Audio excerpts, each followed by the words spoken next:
Or we drive the car, and while driving to work, we have one hand in the bead bag, which could even be a little dangerous. You know, we may not get it out in time to take control of the car. Well, that's why we have the counters now, the clickers. Oh, so convenient, right? Who of you is sometimes chanting on the counter? Be honest. Any of you have a counter? No? Okay, you're lucky. Because this chanting on the counter is complete nonsense. Yes, complete nonsense.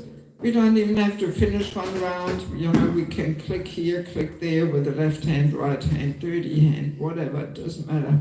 It's all plastic or stainless steel. And then in the evenings we get the calculator out, divided by 108. Oh, so many rounds I've chanted. Right? No, this is nonsense. Yes. We should not even allow such bad chanting habits to enter our practice. Yes.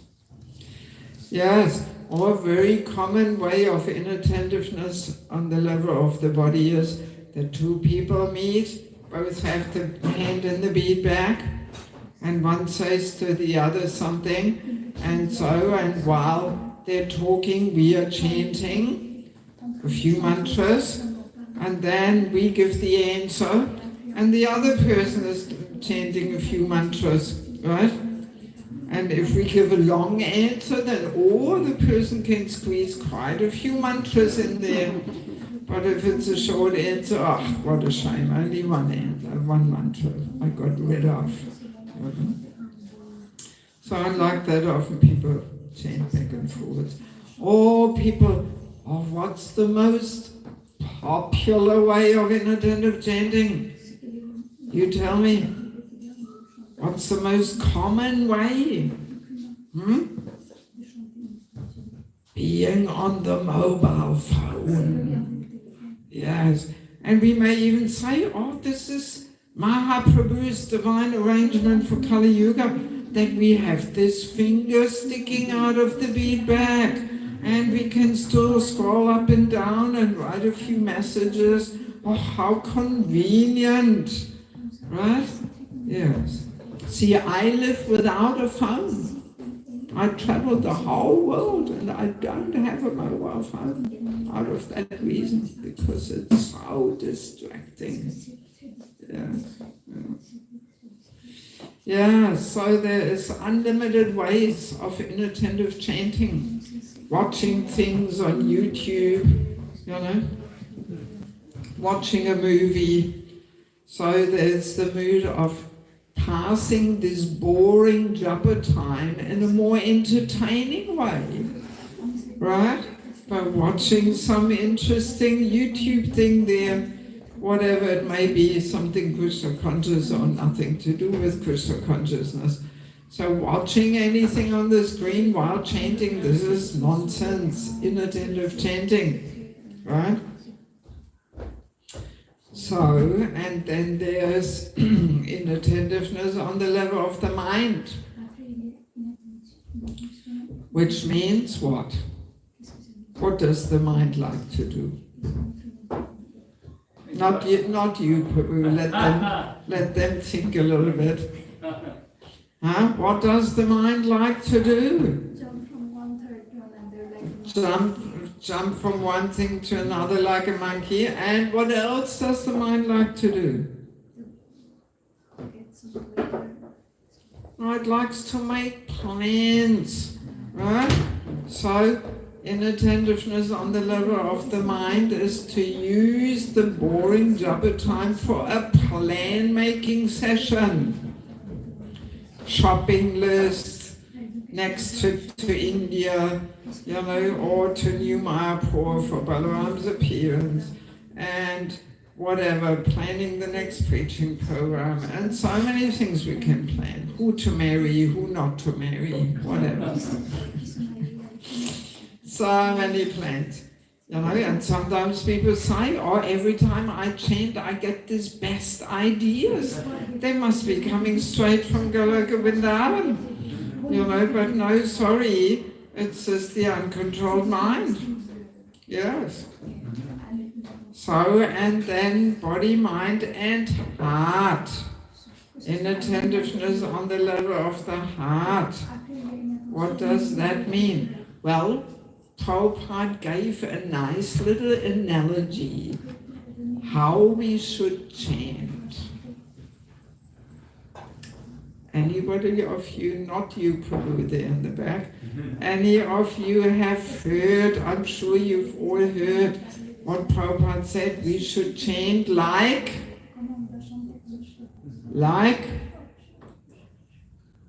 what? Huh? A baby crying for a mother. Yes, exactly. We should chant like a child crying in helplessness and desperation for his mother. That's how we should chant. If we chant like that, then the heart is involved. Right? I mean, some of you are mothers, right? Who is a mother here? Huh? India. But you are a mother, not you have a mother. We all have mothers. But sometimes alive, sometimes not. But are you a mother? Do you have children? Okay.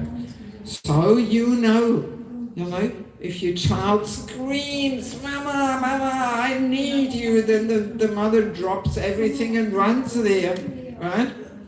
But if the child says, Mama, Mama, I need you, then no. The mother will not drop everything and run there. The mother knows, this is not serious. No need for me to run there. The child will stop after a while, no problem. Yeah, so that's how Prabhupada told us how we should chant in desperation, calling out to the Lord, feelingly. But are we chanting like this? Are we? Huh? Are we? Come on, you're not very talkative here. Are we chanting like this, Prabhu? No, let's be honest, we are not. We are just cruising along here, that's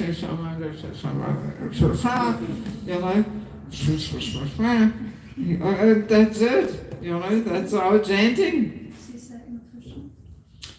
Yes, actually, in fact, we can say now, it's very popular to do meditation, right?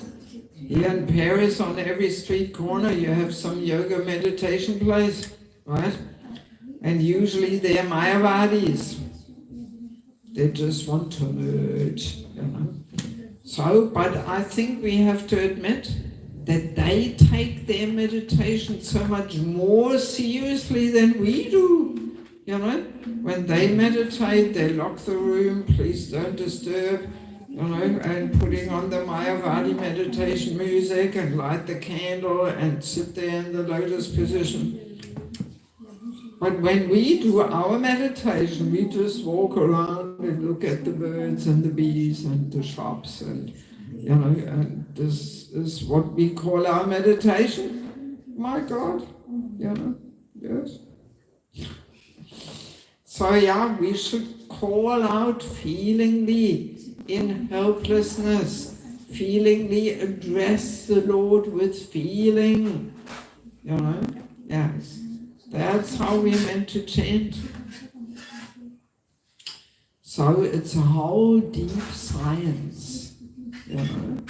So tomorrow morning when you chant your japa, you should try this, that you really mindfully turn to Krishna and feelingly call out to him, please Krishna, I need you, please accept me. I know you are there, please accept me. That's how we are meant to chant. And if we chant like this, obviously something will happen in our relationship with Krishna, right? Yes, of course. It will become more tangible reality. Actually, we can keep Krishna easily out of the picture in our so-called Krishna consciousness. We can completely leave him out, you know? Because during the day we're busy, we have to concentrate on our job. Then when we chant, we also don't turn to Krishna, we're busy with so many other things in the mind. But hey, when am I doing something for my relationship with Krishna? So that's what the chanting is. You know, that's why we chant. To reconnect, to re-establish our lost and forgotten relationship with Krishna. That's what we are meant to do. But the first step to develop any relationship in our life, what's the first step to develop any relationship with our family, friends? What's the first step? Communication. Yes, and even before we communicate, what do we have to be before we communicate? Huh? Listening. Yeah, not bad. No, we have to. Huh? Started to put time into it. Yeah, and we have to be mindful of the person's presence in our life, right? That's where it starts. Even as a brahmachari ashram or husband and wife, you have to turn towards this person. Hey, there is a person here who has some needs and desires and wants to communicate, right? Yes, but we can easily ignore each other.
But it's not the real thing. So just imagine, I don't know what will be the little dinner snack here, but often it's a little piece of cake. So let me offer you a reflection of a little piece of cake in the mirror. Here, enjoy. Take it, enjoy it. So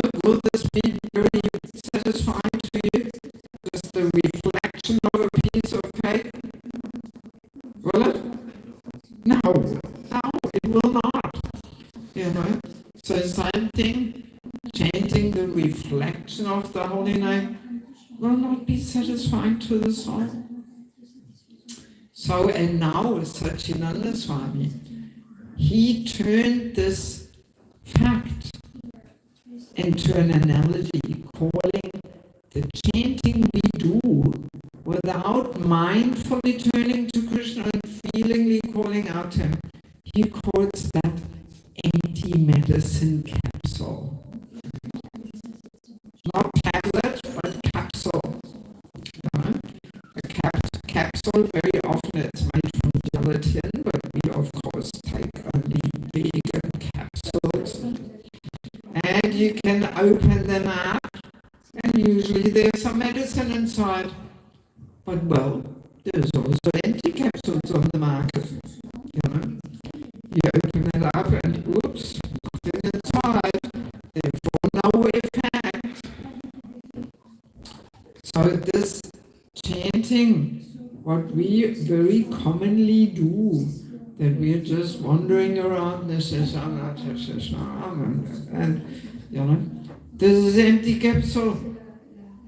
Empty capsule. Practically not much effect at all.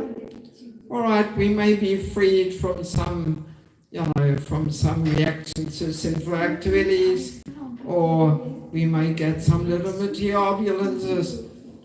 But on the higher level of bhakti, my relationship with Krishna, nothing. Empty capsule. Because we ignore Krishna, we don't even pay him any attention when we call out his name. Right? Yeah, so I sometimes conduct holy name retreats. There is Ekachakra in India, Ekachakra Dham. Anybody of you has been to Ekachakra? You've been to Ekachakra? I see. I went to there. Huh? You went there? Okay. To see? Yes, Ekachakra Dham is Lord Nityananda's birthplace. Very beautiful place. So I do a holy name retreat there every year over Christmas. 24th to 28th, I take a whole busload full of people to Ekachakra, and I, take them on a journey in regards to the holy name. Very sweet and deep experience. So, why don't you come? 24th to 28th of December. Yes, maybe. It's a good way to escape the whole Christmas madness here. And it's pretty cold and grey anyway in France, so good time to go to India.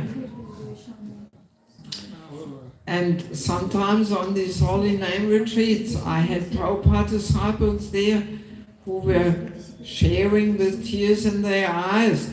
Oh, this retreat, I realize now, I haven't even started chanting the holy name yet. I've been doing something else for the last 45 years.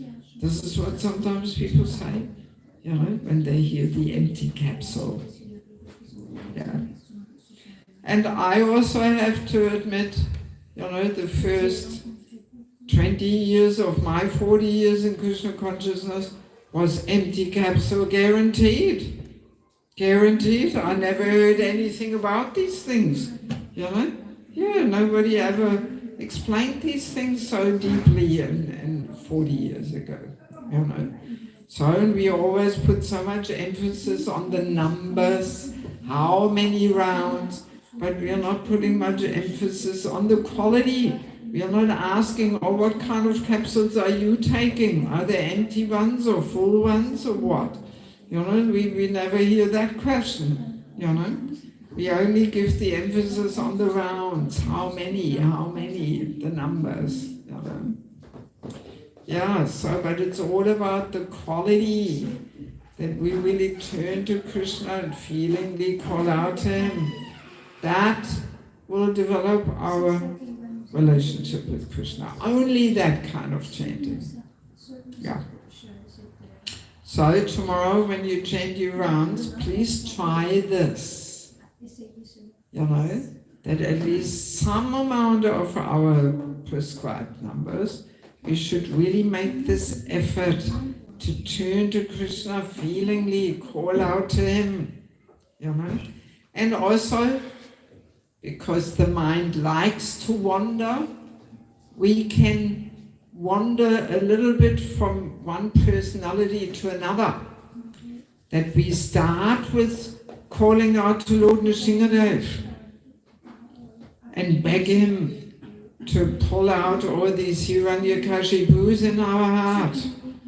Yes, actually Lord Nrsimhadev, he prepares our heart so that one day we can approach Radha Krishna. Yeah. So that's what I do. I first go to Lord Nrsimhadev and I spend a bit of time there begging him to get rid of all my Hiranyakashipus. So, and then we can go over to Prabhupada and we beg him for some mercy, some guidance, some blessings. Yes, because we also have to develop our relationship with Prabhupada.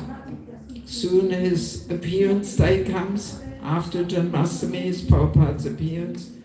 This is the most important festival for ISKCON devotees, because without Prabhupada we would be confused. Even when we come from Hindu background, we would not know who to worship, who is who, We would be all confused. And we Western-bodied people wouldn't even know anything about Krishna. So Prabhupada's appearance, most important day.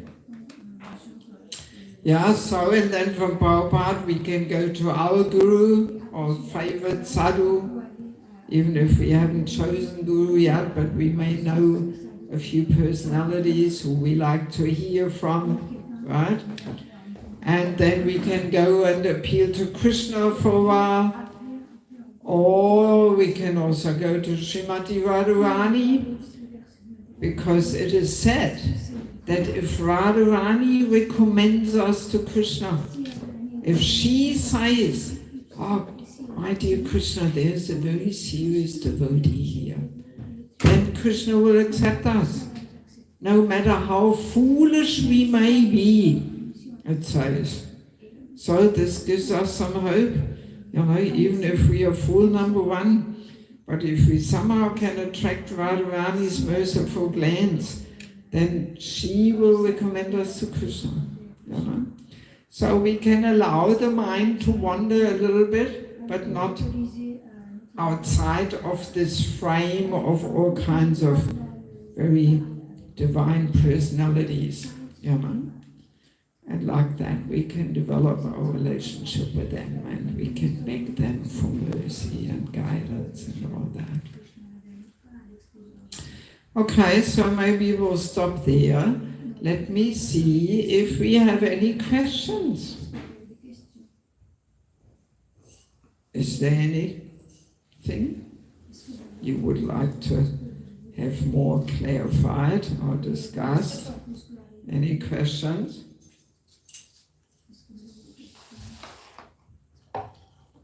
Hare Krishna Mataji. Yeah. Sorry I came late. No problem. Yes, what I heard from you is that we should chant desperately the holy name. Crying out. Crying out.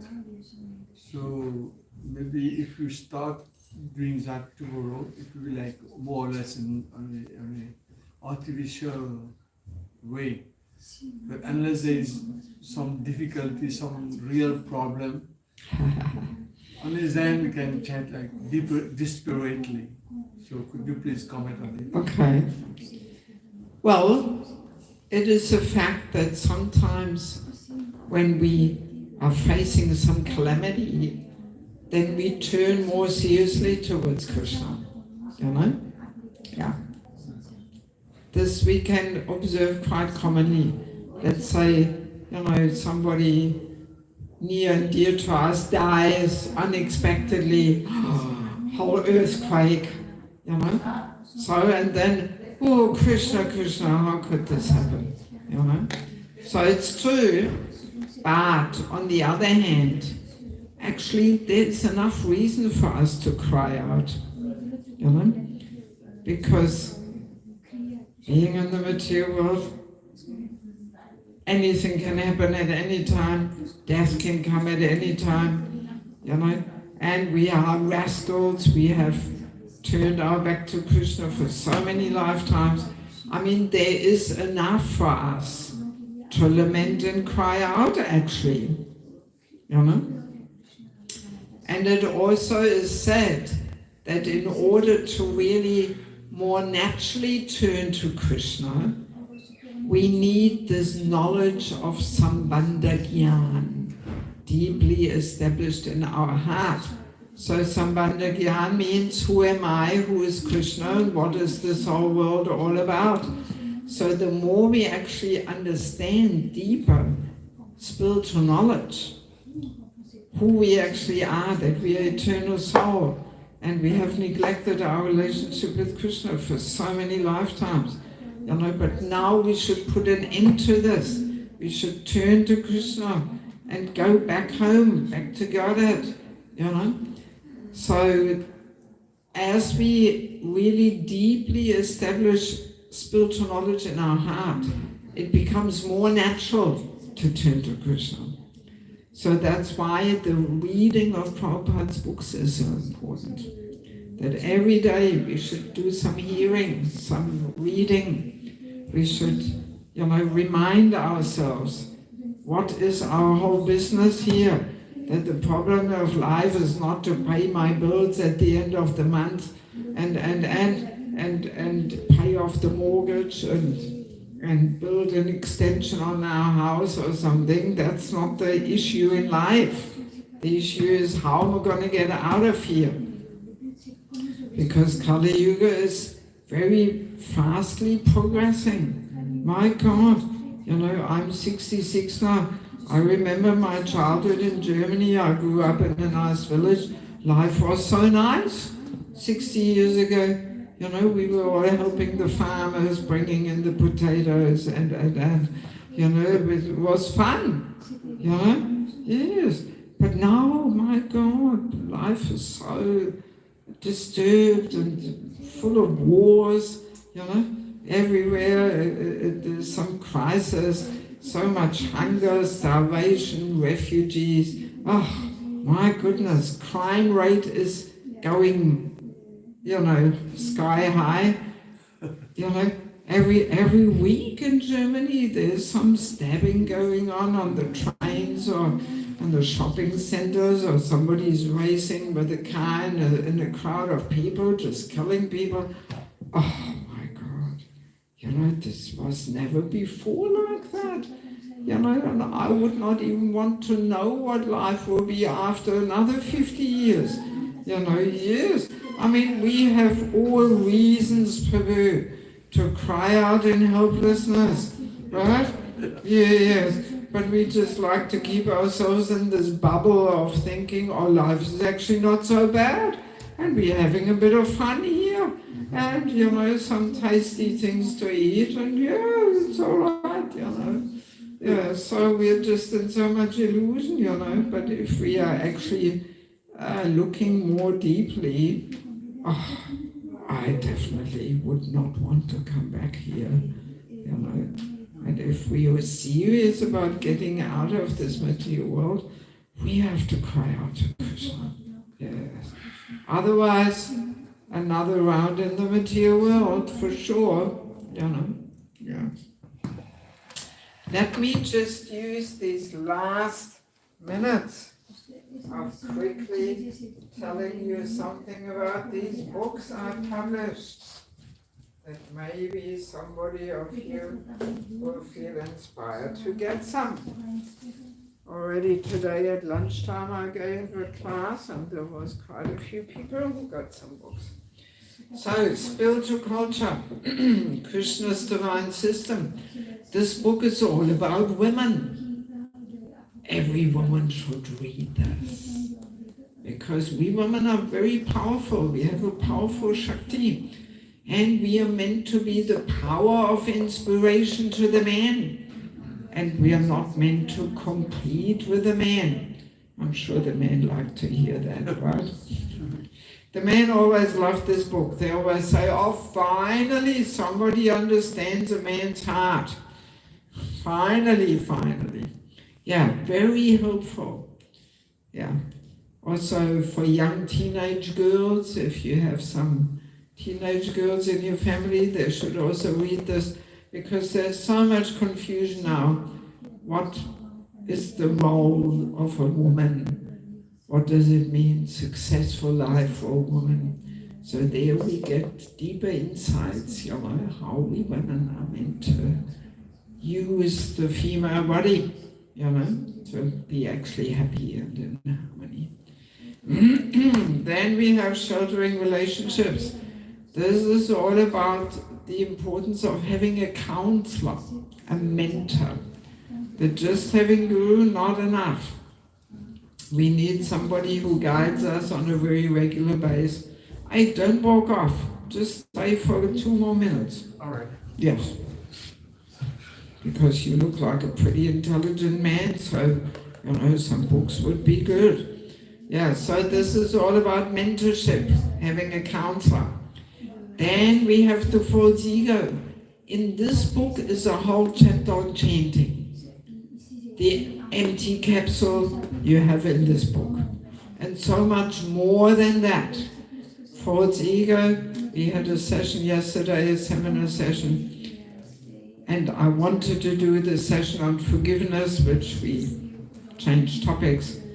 It's all in this book, because so often we get offended, we cannot forgive, we hang on to these grudges in the heart for 20 years, we remember what that person did to me. It's all connected with a false ego hanging on to it, crying for justice and all that. Very insightful. It helps us to introspect and reflect and do a bit of internal work. Because that's what bhakti is all about, to actually change our heart here. And it requires some work. Then we have a handbook for matchmaking, entering the Grihastha ashram. Very insightful. How to see that a boy and a girl are matching for marriage. There's a whole list of over 200 topics which we should discuss with a cool head to see, are we on the same plane here? Do we have similar goals and moods in life? And then we have a book about family life. Family life as an ashram, secrets of success. How to create this culture of bhakti in your home. You're married, Prabhu? Yep. You got kids? Yeah. How old are they? I'm expecting second one. Okay. The first daughter is, she'll be turning, she's 4 and she'll be turning 5 next year. 5? She'll be turning 5 next year. Okay. And now she's 4. Yeah. 4. Yeah. See, if you create this culture of bhakti in your home, then the kids very naturally grow into Krishna consciousness and spirituality. But if the culture is not there, then as soon as they're 15, 16, they walk out, leave me alone with this Krishna stuff. You know? Yeah, so we have to live it very naturally. The culture of kirtan, culture of puja, culture of sadhana, that the kids see, or for dad, the bead bag is important. So then they also want one. Very natural, you know. There's a lot of interesting points. It's like a handbook for successful Krishna conscious family life. Should be in every household, actually. Yeah. And last but not least, meeting death with joy. The Vanaprastha ashram. Vanaprastha ashram is that phase in life when the kids are grown up and settled, and then the parents are meant to retire from the active family life. So, and it's good to know this already, even though your second child is only on the way, because see, non-devotees, they plan for their retirement for 30 years, they meditate and plan. But we devotees, we often don't make any plans. You know, what is after the kids left home. And there's a whole chapter on death, which can come at any time. You know, so we should know what happens there on the more subtle level, how to prepare, how to support others. You know, very important, because parents are often leaving sooner or later, or grandmothers, or senior devotees. You know, so we have to know how to support a person, because often somebody's dying and we're standing there, we don't know what to do, we get all emotional and overwhelmed. But there's very practical considerations, what to actually do and how to help them, and so they can let go and move out. Yeah. So all the books are very practical and useful. So if any of you want to get some books, these last 4 books, they are 15 euros each, and the first 2, they are 10 euros each.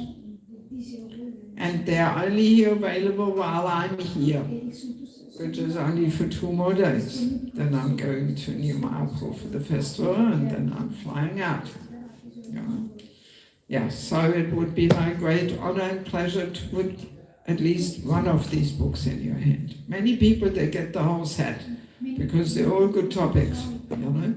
And we can give 1 or 2 away, keep the others for ourselves, you know, even though we may not read them all today, but it's nice to have some good books there which are helpful and practical, you know, because often books are very high philosophy, or they're just stories, you know, but here you get some practical tools, because actually each book is a 15-hour course, which I give in Mayapur. So you get quite a bit of solid education here, you know, how to move forward in the spiritual life.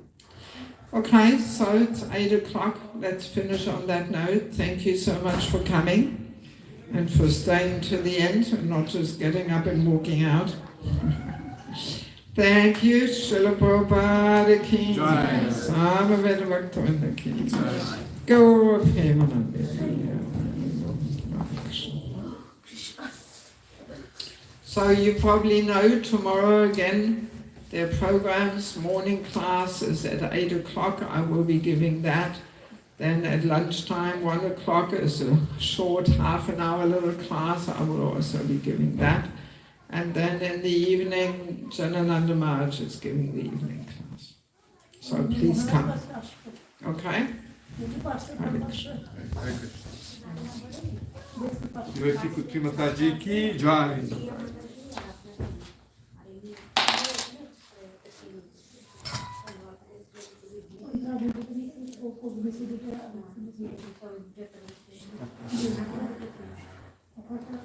So Mataji, don't you want to get a book? I have already one book from my book. From my book? Yes. Really? Yes. I saw you in my book? Yes. I did? 2024.